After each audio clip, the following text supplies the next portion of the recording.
Sumber agama. Ini topik di video ini adalah sumber agama. Dari sumber-sumbernya yang dimana di dalam video ini dibahas adalah satu sumber.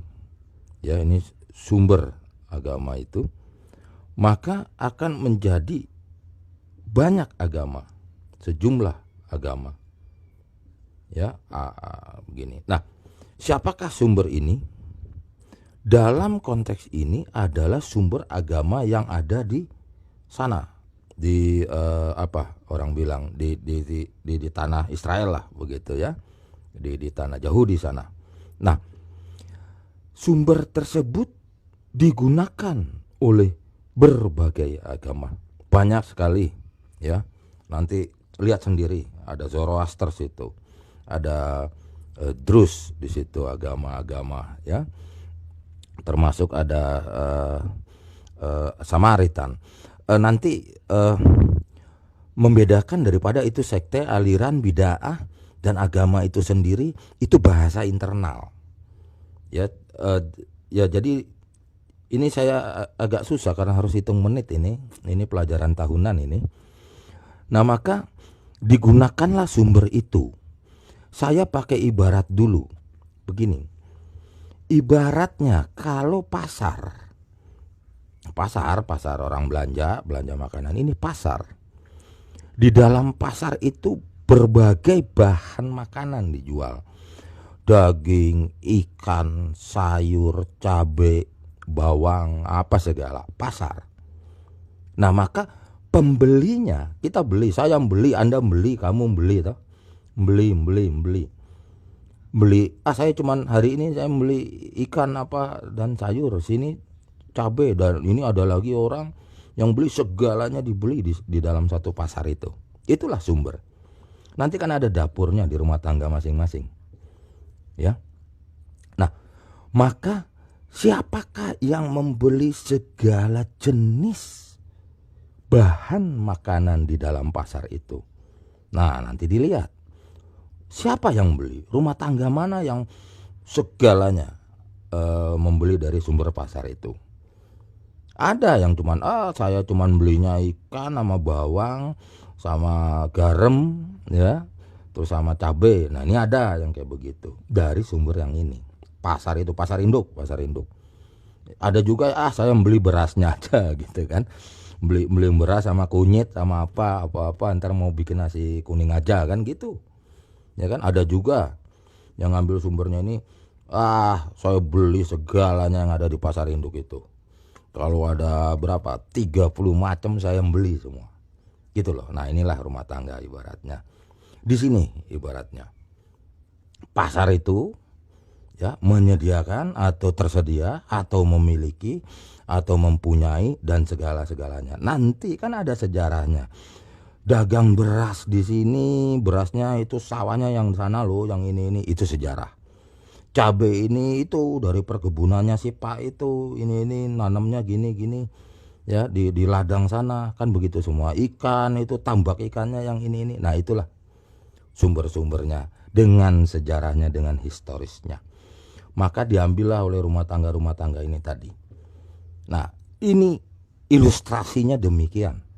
Agama itu, maka agama itu ya, nah nanti kan mulai merasa itu awalnya dulu sebelum terbentuk ya.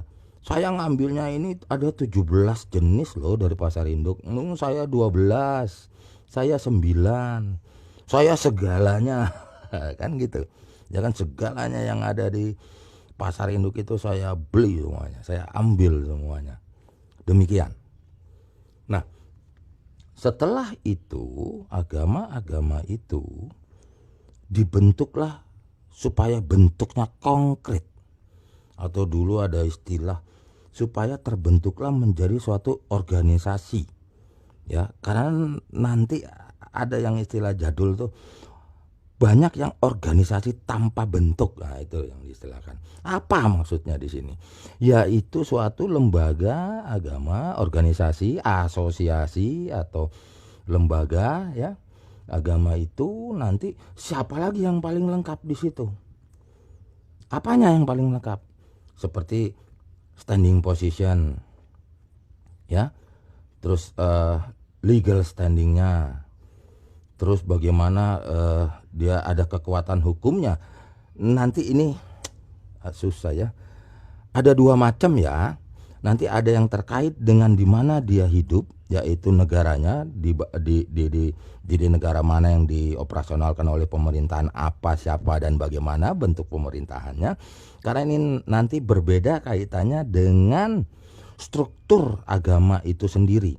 Nanti terpaksa mesti ada yang dikawinkan dengan di mana penganut agama tersebut hidup atau berpijak atau berdomisili. Beda, nanti ada dua kasus ya. Satu yang ada negara yang mengatur tentang aktivitas kegiatan agama ya. Ini ada negara yang bentuknya gitu, ada juga negara yang tidak. Tetapi ada lagi bentuk sebuah struktur keorganisasian, yaitu agamanya itu sendiri. Namun agamanya itu sendiri kan dapat berada di berbagai negara di dunia ini, yang dimana bermacam ragam jenis negara atau pemerintahan. Itu tadi yang saya bilang bahwa ada yang nggak ngurus, ada yang ngurus, kan begitu.